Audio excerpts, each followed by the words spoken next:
2020 US presidential election is less than 5 weeks away now, and this year's election is arguably unlike any in US history.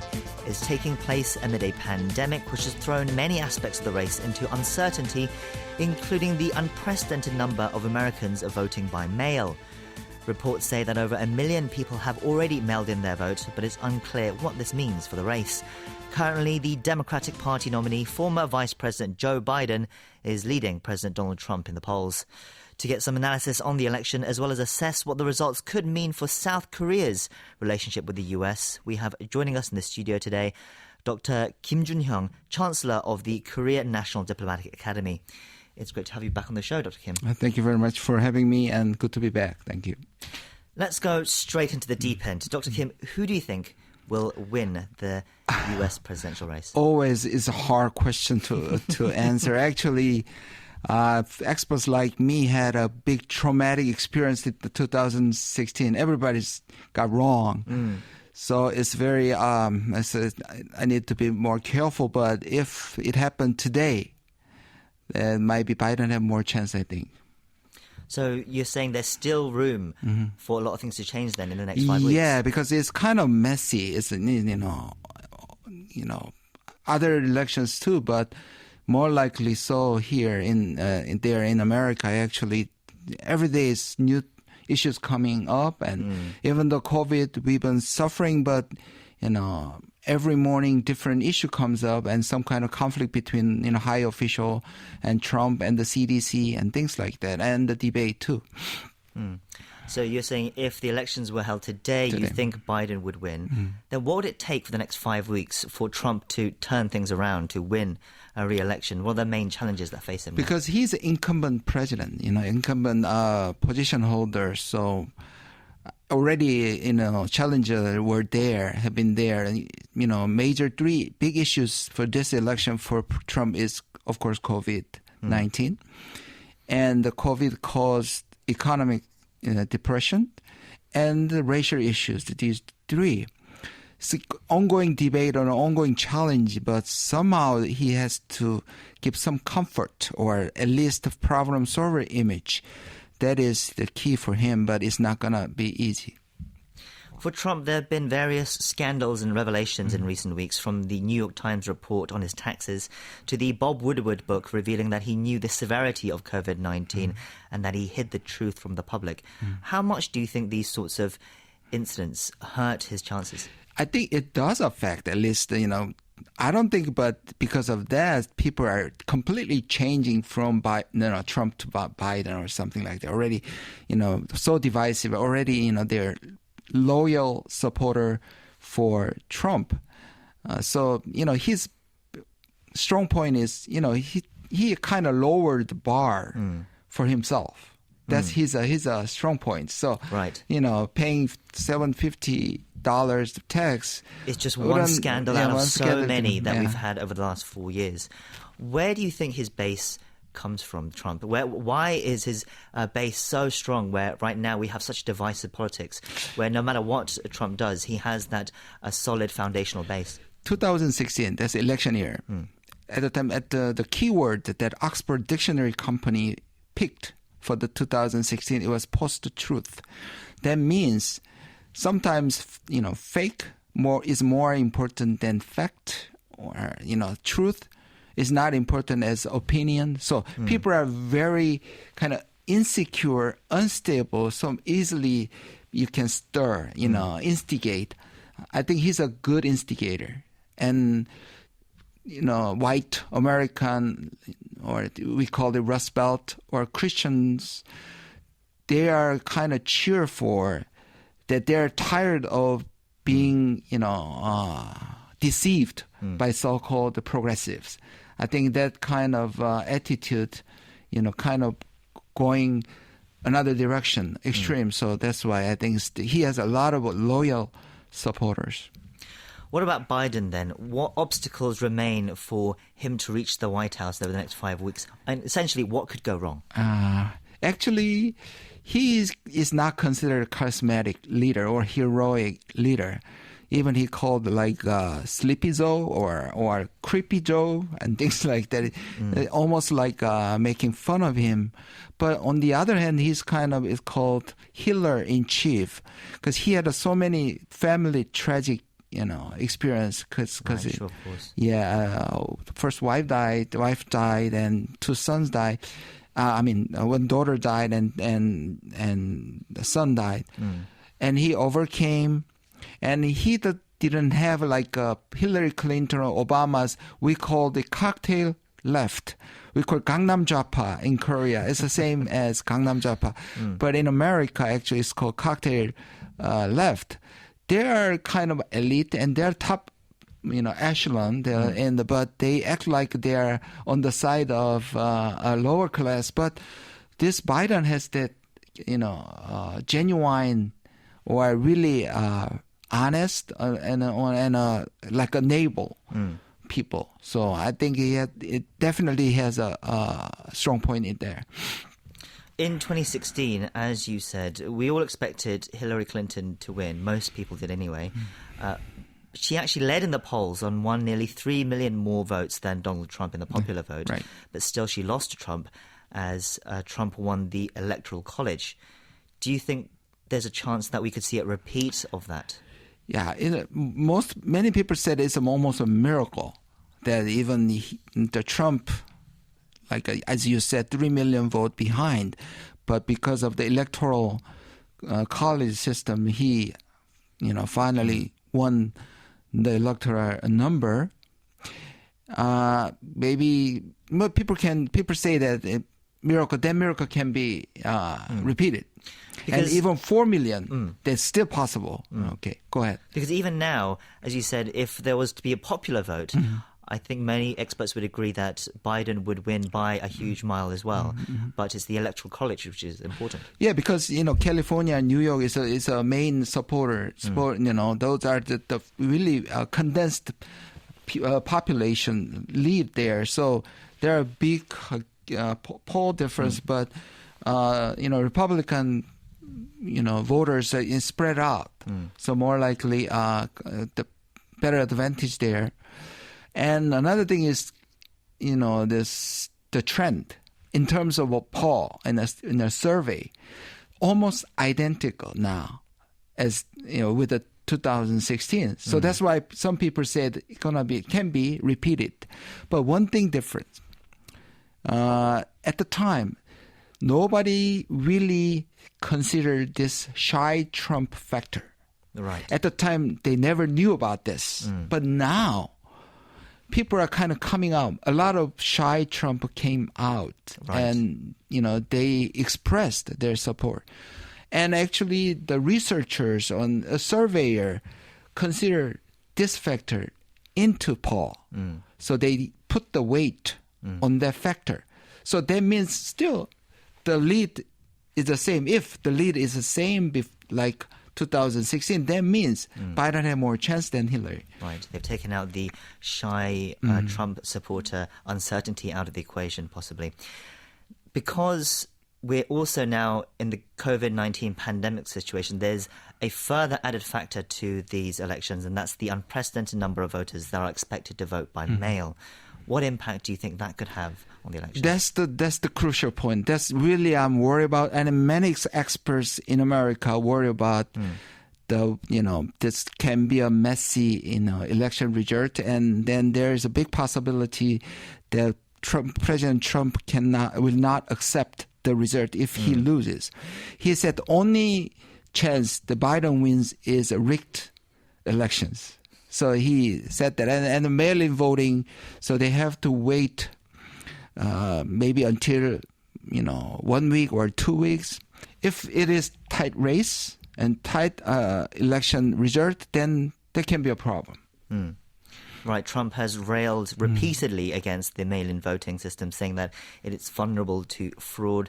Some people have even expressed concern that if Trump loses, especially by a small margin, the transition of power might not be smooth. Do you think that is something of concern? And actually, there is a term that the blue shift. Usually, Democratic usually losing at the beginning, but they kind of came back to victory.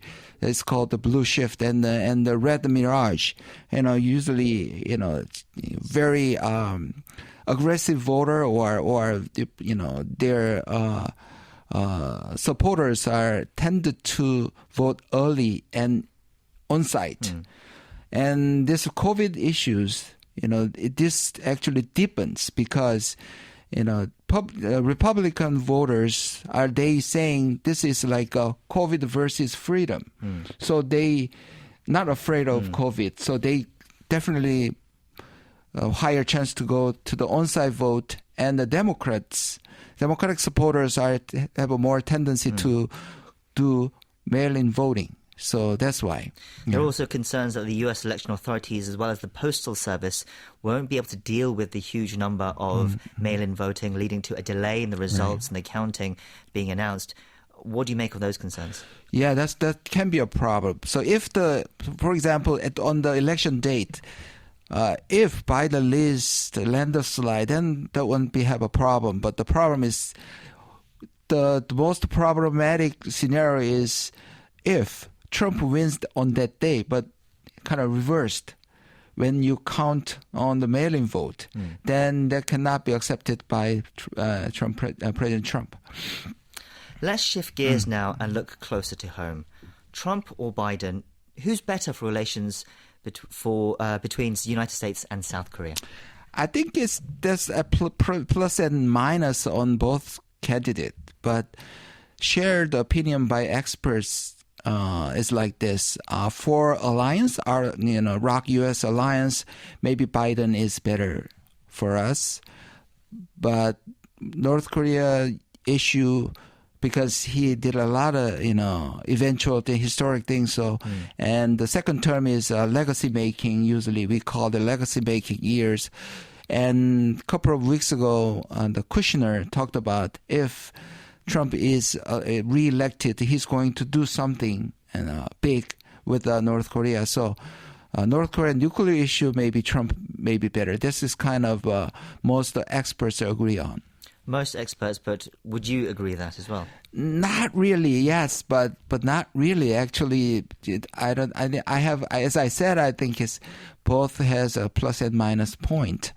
For Biden, people are kind of, he's not good for the nuclearization of North Korea because of 8 years of strategic patience under the Obama administration. Yeah. He was vice president. At the same time, he was supposed to be the best diplomatic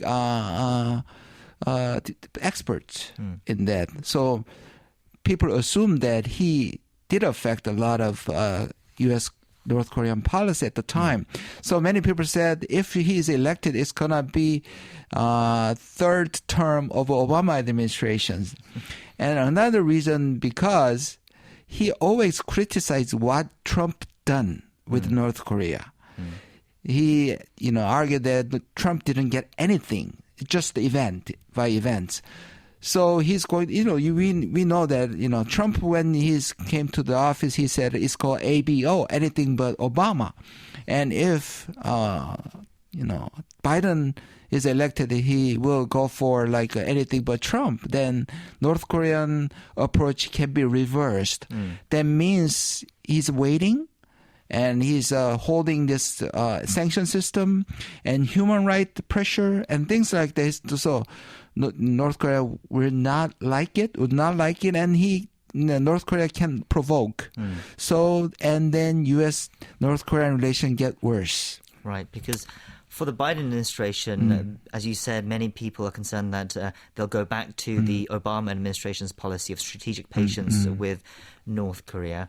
But whereas with Trump has tried different tactics, met with Kim Jong-un and had summits and tried to move things forward. But Trump is also quite stubborn in his way of thinking.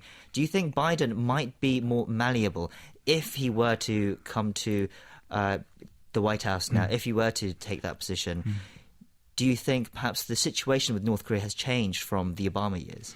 Yeah, definitely. Actually, I talked about the minus point for Biden regarding North Korean issues, but there is a plus point. the situation totally different from that time. Like North Korea at the time was not really nuclear armed state, Right. but now they have nuclear weapons. So, and right now they are increasing their nuclear capability. So it's more urgent. They don't have time or room to wait more. So they have to do something.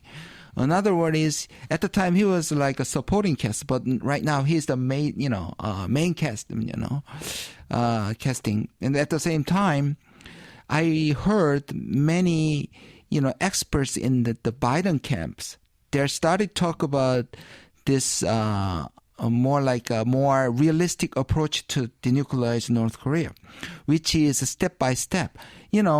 Trump's administration is like a comprehensive solution. And even Bolton, you give up everything and they will compensate. It's so-called Libyan model. But North Korea wants step by step because they cannot trust the U.S. And, some people in the Biden camp said more realistic that we have to, arms reduction or reduced or stop or freeze North Korean nuclear capability and then denuclearizations. So maybe more realistic. There's more chance to compromise there. I guess for a Trump presidency, we can expect perhaps the opposite, perhaps more engagement with North Korea, but more unpredictability. One more factor is actually Kushner did a lot, is doing very good things in peace process in Middle East. And maybe in the next term, he can be an actor. And then Kim Yo-jong can be and then they're all family members, so they can have more power to. Interesting factors there, family member roles. Let's look a bit more at South Korea as well and what the two presidents mean for South Korea, because obviously South Korea right now is mired in a situation where they're trying to negotiate defense cost sharing with the US. It expired last year, but still 9 months down the line, no new deal has been made. Trump wants South Korea to pay more money. But South Korea is holding out. I'm guessing they're holding out to the elections and see who wins the presidency. I think you're right, because after all that negotiation, they finally agreed to this deal, but that was kicked by Trump. So we cannot restart all over again. And actually, the sensitive issue is paying these Korean workers here, but they are paying now. They're being paid. So I think they'll wait until the election result. Right, and you expect with Biden coming in, South Korea would have an easier time negotiating. The demands would be far less than what Trump would be. This alliance issue is, definitely the big agenda for Biden, camp, because they criticized Trump as ruined alliance system. Even they call it a protection racket. That means, that the gangsters are, taking money for keeping them business. So basically that's called protection racket. So as soon as if they get power, then they will recover or recuperate this alliance system. Definitely for as far as alliance system or ROK US alliance, definitely Biden has the upper hand then to change. For South Korea, then, it seems that there's a question between what's more important, the inter-Korean relationship or the U.S. alliance relationship. I think it's hard to answer again, and I think it's. But the problem is North Korean issues. Of course, Trump will continue his endeavor, but we don't know whether they will succeed or not. And right now, North Korea is really suspicious about the intentions. Because, North Korea didn't get anything, even though it looks like they can get something out of it. So I think it's still, we don't know yet. In that sense, I think we have a good history. When Clinton was when the Clinton government, 1998, at the time, Kim Dae-jung, and really for 2 years between 1998 and 2000, we had a great years to cooperate regarding alliance at the same time North Korean issues. So I think depending on the in a way, South Korea's government's ability to persuade. Right, you never know, especially with North Korea being so unpredictable. a Trump presidency doesn't guarantee that there'll be progress on that front. Yes. And South Korea also has a role in trying to convince whoever is in the White Right, House. because it's our job and our stake, actually. Yes. Yes. So only 5 weeks to go till the US election. So many variables and such varying outcomes to come. We are counting down the days now. We'll leave it there. We've been speaking to Dr. Joon Hyung, Chancellor of the Korea National Diplomatic Academy today. Thank you for coming in and sharing us with your thoughts. Thank you.